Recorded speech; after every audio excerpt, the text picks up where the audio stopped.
तीसरा क्वेश्चन है, देखिए, निर्धारित कीजिए कि क्या बिंदु 1, 5, 2, 3 और ऋण 2, 11 संरेखी हैं। ठीक है, संरेखी क्या चीज होती है बच्चों? संरेखी मतलब होता है एक ही लाइन पर।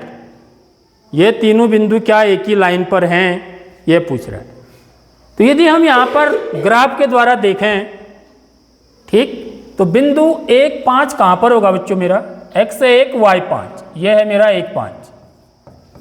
ठीक है, बिंदु 2, 3 x2 y3 कहाँ पर है? यहाँ पर है, माना ये बिंदु B है, तो ये 2, 3 हो गया, ये वाला बिंदु। ठीक है, ये मेरा A बिंदु। और तीसरा बिंदु है ऋण 2 ऋण 11, तो ऋण 2 x ऋण 2 y ऋण 11 कहाँ होगा? ऋण 10 के थोड़ा नीचे होगा, तो यहाँ पर C ये हो गया ऋण 2 ऋण 11। तो यहाँ पर देखिए आप, यदि आप देखो इनको मिलाते हो इन बिंदुओं को, तो साफ पता लग रहा है कि यह बिंदु जो है संरेखी नहीं है। ठीक है, लेकिन ये मैं आपको समझाने के लिए बता रहा हूँ। यहाँ पर प्रैक्टिकली आपको जो क्वेश्चन करना है हल, वो कैसे करना है। तीन बिंदुओं के संरेखी होने के लिए एक प्रतिबंध होता है। ठीक है, वो क्या प्रतिबंध होता है? तो देखिए बच्चों, हमारे पास यदि तीन बिंदु हैं A, B, C, ठीक है, जिनके की निर्देशांक क्या हो सकते हैं? इसके निर्देशांक माना x1 y1 है, क्योंकि ये बिंदु कहाँ होगा? कार्तीय तल में होगा। ठीक है, तो इसके निर्देशांक अवश्य होंगे। इसके निर्देशांक माना x2 y2 हैं और इसके निर्देशांक x3 y3 हैं। तो इन तीनों बिंदुओं को संरेखी, संरेखी समझ में आ रही बात? यह एक ही लाइन पर, यह एक रेखा है। यदि मैं इसको आगे पीछे तीर का निशान लगा के बढ़ा दूं, तो ये क्या बन जाती है? एक रेखा बन जाती है। ये तीनों बिंदु संरेखी होने का मतलब यह है कि एक ही रेखा पर हैं तीनों। तो इसके लिए क्या प्रतिबंध होता है बच्चों? कि AB धन BC बराबर क्या होना चाहिए?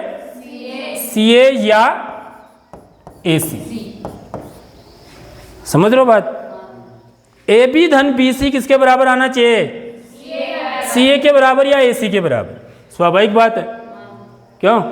यदि देखिए यहाँ पर तीन बिंदु हैं, यह संरेखी है, माना ये A है, ये B है, ये C है। माना ये दूरी कितनी है? 4 इकाई है। ये दूरी कितनी है? 5 इकाई है यहाँ से यहाँ तक। ठीक है, तो AB कितना है? माना 4 इकाई है। तो AB धन BC यदि आप निकालोगे तो क्या लिखोगे? 4 धन 5 इकाई, तो बराबर क्या आएगा? 9 इकाई। 9 इकाई आएगा ना। तो 9 इकाई पूरी दूरी है नहीं, A से C तक की दूरी, तो ये किसके बराबर होगा? AC के बराबर। 4 धन 5 बराबर 9। बड़ा सरल सा कॉन्सेप्ट है। ठीक है, समझ आ गई बात? तो इसी कॉन्सेप्ट का प्रयोग करेंगे हम यहाँ पर। तो कैसे करेंगे इसको? देखिए, माना कार्तीय तल में बिंदु A 1, 5, B इनके नामकरण कर देंगे। ठीक है, 2, 3 इनका नामकरण जरूर करना है, तथा C ऋण 2 ऋण 11 हैं। ठीक है, तो अभी हमने देखा कि हम क्या निकालेंगे? पहले AB की दूरी निकालेंगे, फिर BC की दूरी निकालेंगे, फिर AC की दूरी निकालेंगे। यदि वो बराबर आते हैं तो हम बोलेंगे कि ये तीनों बिंदु क्या हैं? संरेखी हैं, नहीं तो नहीं है। ठीक है, तो सबसे पहले हम AB निकालेंगे।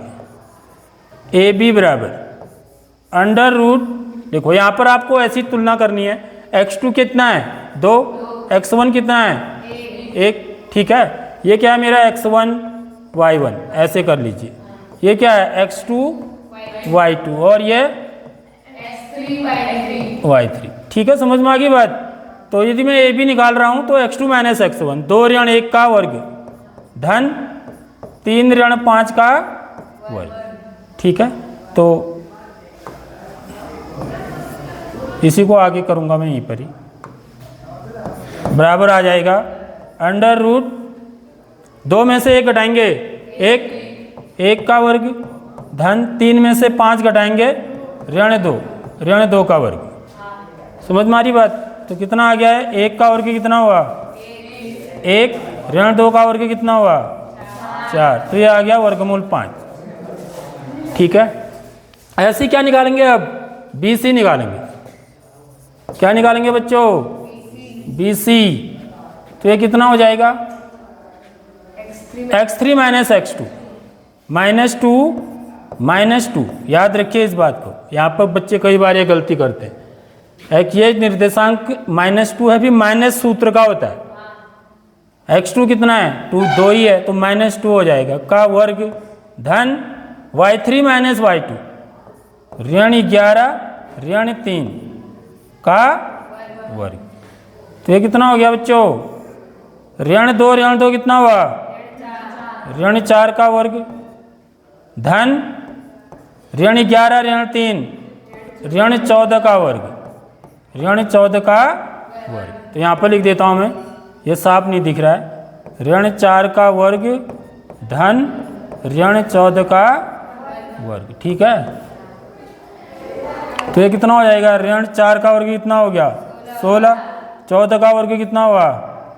4 को 56 का 6 हासिल 5, 14 कम 14 और 5 19, 14 और 5 19, 196 बराबर हो जाएगा वर्गमूल 6 में 6 जोड़ा 12 का 2 हासिल 1, 9 और 1 10 और 11 का 1 हासिल 1 और 1 और 1 2, 212 हो गया वर्गमूल 212। ठीक है, अब आप चाहें तो इसको सिंपलेस्ट फॉर्म में भी लिख सकते हैं। सिंपलेस्ट फॉर्म में लिखने का मतलब क्या हुआ कि 212 के हम क्या कर दें? अभाज्य गुणनखंड निकाल दें। 2 से 2 एकम 2, 2 छक्का 12, फिर 2 से 2 पंचे 10, 2 3 6। समझ में आ रही बात? तो इसका जो मान आएगा वो कितना आएगा बच्चों? जब वर्गमूल निकालेंगे तो 53 तो किसी का अभाज्य संख्या है, लेकिन ये क्या बन रहा है मेरा? 4। तो 4 का वर्गमूल क्या होता है? 2। तो ये आ जाएगा आपका 2 वर्गमूल 53। आगे बात समझ में आएगा नहीं आएगा? उसके बाद क्या निकालना है आपको? AC फाइंड करना है। इसी प्रकार AC निकालोगे तो ऋण 2 ऋण 1 ऋण 2 ऋण 1 वर्गमूल ऋण 2 ऋण 1 का होल वर्ग धन ऋण 11 ऋण 5 ऋण 11 ऋण 5 का होल वर्ग। ठीक है, समझ आ रही बात? तो ये कितना आ जाएगा? ऋण 3 का वर्ग धन ऋण 16 का वर्ग। यहाँ पर कर देता हूँ। ऋण 3 का वर्ग कितना हुआ? 9। 16 का वर्ग कितना होता है? 16 96, 16 का 6 हासिल 9, 16 कम 16 और 9 25, 256। 256 में 9 जोड़ोगे, 9 6 15 का 5 हासिल 1, 5 और 1 6, 2 का 2। अब इसको भी हम क्या करेंगे? इसका भी वर्गमूल निकालेंगे जितना निकल सकता है। ठीक है, यदि मैं 265 है, 265 के अभाज्य गुणनखंड निकालूं तो 6 2 8, 8 5 13, 3 का भाग नहीं जाता है इसमें, 5 का जाएगा। 50 25 और 1 26, पतिया 15। देख लो इसमें ये वर्गमूल 53 आ रहा है और इसका पूर्ण वर्ग नहीं बन रहा है। ठीक है, तो ये तो इसके बराबर आ ही नहीं सकता है। तो यहाँ पर हम क्या करेंगे बच्चों? हम निकालेंगे, क्या करेंगे? यहीं कर देता हूँ, AB धन BC, AB धन BC करेंगे। तो AB कितना है? वर्गमूल 5। AB कितना आया मेरा? वर्गमूल 5। BC कितना आया? 2 वर्गमूल 53। समझ में आ रही बात? और AC कितना आ रहा है? AC बराबर आ रहा है, इसका निकल ही नहीं रहा ना, 50 25 और 1 26, पतिया 15। अब देखो यहाँ पर 53 आ गया, तो 5 का भी जोड़ा नहीं बन रहा है, तो इसका मतलब ये इतना ही रहेगा, वर्गमूल 265। क्या है दोनों बराबर आ रहे हैं? नहीं आ रहे। अब आप बोलेंगे क्योंकि AB धन BC बराबर नहीं है AC के, इसलिए बिंदु दिए गए बिंदु, क्या लिखेंगे, दिए गए बिंदु संरेखी नहीं हैं। ठीक है बच्चों, आगे बात समझ में, ऐसे करना है सवाल को।